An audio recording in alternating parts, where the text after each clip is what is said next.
আপনাদের কাছে কি 3 থেকে 4 দিনের ছুটি আছে? তাহলে আর চিন্তা কিসের? পকেটে 3 থেকে 4,000 টাকা নিয়ে বেরিয়ে পড়ুন। আজকে আমাদের গন্তব্য হলো ডুয়ার্সের গরুমারা অভয়ারণ্য। ডুয়ার্স যাওয়ার জন্য সবচেয়ে ভালো ট্রেন হলো কাঞ্চনকন্যা এক্সপ্রেস, যেটি শিয়ালদা থেকে রাতের বেলায় ছেড়ে পরের দিন সকাল 9:30 নাগাদ পৌঁছে দেবে আপনাকে নিউ ম্যাল জাংশন।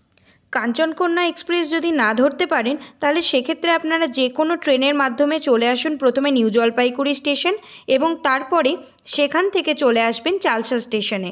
চালসা স্টেশনে আসার জন্য নিউ জলপাইগুড়ি থেকে ট্যুরিস্ট স্পেশাল একটি ট্রেন ছাড়ে, যেখানে জেনারেল টিকিটের মূল্য 35 টাকা এবং এছাড়াও ভিস্টাডোম এসি কোচও রয়েছে। এবার চালসা স্টেশন থেকে আপনারা একটা টোটো ধরে চলে আসুন চালসা যুব আবাসে। এটি একটি সরকারি যুব আবাস, যেখানে রুম রেন্ট খুবই কম। আপনারা এখানে আরামসে 2-3 দিনের জন্য বুক করে আসতে পারবেন, তবে বুকিংটা অনলাইনেই হবে। এরপরে বিকেলের লাঞ্চ সেরে বেরিয়ে পড়ুন আপনারা 3টি পয়েন্ট ঘুরে দেখার জন্য। প্রথমেই টোটোওয়ালার সাথে কথা বলে নিন ঘোরাতে কত লাগবে এবং তারপরে ঘুরে দেখুন ছাওয়াফেলি। ছাওয়াফেলি হচ্ছে বিস্তীর্ণ এলাকা জুড়ে ধানের ক্ষেত আর চা বাগান। এখানে আপনারা অসংখ্য ময়ূর দেখতে পাবেন। টোটো চালক দাদার সাথে কথা বলতে জানতে পারলাম এখানে প্রায়ই হাতির দল হানা দেয়, সেটি রাতের দিকে হোক বা ভোরবেলায়। সেজন্য এখানকার লোকেদের জীবনযাপন খুবই কষ্টকর। এরপরে আমাদের নেক্সট ডেস্টিনেশন হলো গরুমারা এলিফ্যান্ট ক্যাম্প।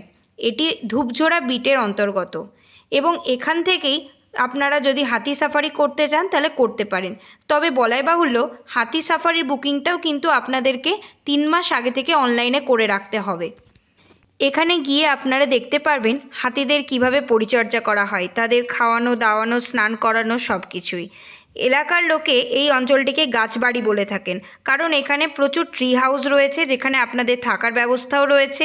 1200 টাকা প্রতি রুমের ভাড়া এবং 500 টাকা হচ্ছে খাওয়া দাওয়া।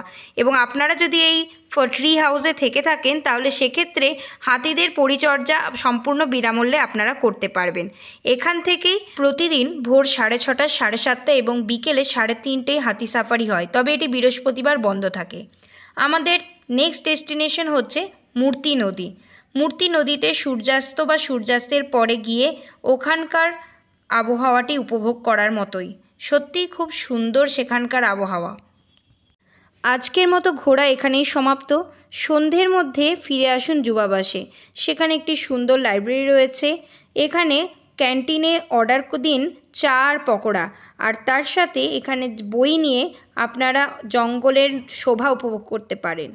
এরপরে রেস্ট নিয়ে পরের দিন ভোরবেলায় 5টা থেকে 5:30টার মধ্যে বেরিয়ে পড়ুন। আজকে আমরা করব জঙ্গল সাফারি। জঙ্গল সাফারির জন্য আধার কার্ড কিন্তু মাস্ট এবং ফরেস্ট পারমিশন করিয়েই আপনাদের জঙ্গল সাফারি করতে দেওয়া হবে। এখানে জিপ প্রতি 2800 টাকা এবং সাফারির জন্য যে গাইড তিনি নেন 200 টাকা, টোটাল 3000 টাকা লাগে। আপনারা ম্যাক্সিমাম 6 জন এই জিপে চাপতে পারেন, তাই 6 জনের গ্রুপ বানিয়ে জনপ্রতি 500 টাকা দিয়ে অবশ্যই এই জঙ্গল সাফারিটি করে নেবেন। এটিও ভোরবেলায় 5:30, 6:30 এবং বিকেলে 3:30 থেকে 4টে নাগাদ হয়ে থাকে। এছাড়াও এখানে আরেক ধরনের সাফারি হয়, যেটাকে বলা হয় watch tower safari. Watch tower safari কিন্তু আপনাদের অনলাইনেই বুকিং করতে হবে। চালসা যুববাসের ফোন নাম্বার এবং কন্ট্যাক্ট ডিটেলস আমি দিয়ে দিলাম, আপনারা এখান থেকে যোগাযোগ করে নেবেন। এবং এরপরে একটু আপনাদের দেখিয়ে দিই যুবাবাসের রিসেপশন এরিয়াটা, এবং যুবাবাসের বাইরেও আপনারা যদি নিজস্ব গাড়ি আনেন তাহলে পার্কিং করার কিন্তু ব্যবস্থা রয়েছে। আপনারা চাইলে এদেরকে আগে থেকে বলে রাখলে এনারা আদিবাসী নৃত্য, বিকেলে বনফায়ার এবং তন্দুরের আয়োজনও করে থাকেন। এখানে ভালো জলের জন্য অ্যাকোয়াগার্ড রয়েছে এবং বড় একটি ব্যালকনি রয়েছে, যেখান থেকে খুব সুন্দর একটি জঙ্গলের ভিউ পাওয়া যায়।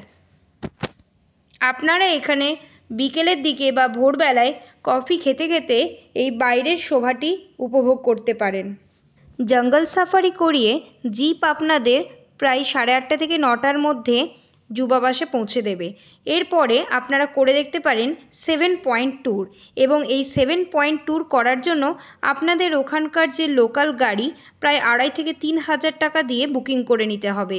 আজকে ঘুরব ঝালং, বিন্দু, রকি আইল্যান্ড, সামসিং, সুলতানখোলা, মূর্তি নদী আর চালসা। এছাড়া যদি আপনারা 7 পয়েন্ট ট্যুর না করতে চান তাহলে সেক্ষেত্রে 1,200 টাকা দিয়ে গাড়ি ভাড়া করে ঘুরে দেখতে পারেন রবার বাগান এবং ভুটান বর্ডার, এবং সেদিনই আপনারা গাড়িকে বলুন স্টেশনে যেন ড্রপ করে দেয়। এরপর নিউ ম্যাল জাংশন থেকে কাঞ্চনকর্ণা অথবা এনজিপি থেকে যে কোনো ট্রেন ধরে বাড়ি ফিরি। এরপর আসি খরচের হিসেবে। যাওয়া এবং আসা জনপ্রতি 500 করে 1,000 টাকা।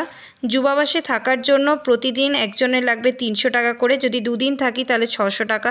সাফারি পড়বে 500 টাকা, এবং খাওয়া দাওয়া প্রতিদিন 500 টাকা করে, 3 দিনে 1,500 টাকা। টোটো জনপ্রতি 100 টাকা করে। সাইট সিন 7 পয়েন্ট করতে 600 টাকা। তাহলে টোটাল দাঁড়ায় 4 থেকে 5,000 টাকা। ভিডিওটি কেমন লাগলো অবশ্যই কমেন্ট করে জানাবেন, এবং ভালো লাগলে লাইক সাবস্ক্রাইব করতে ভুলবেন না।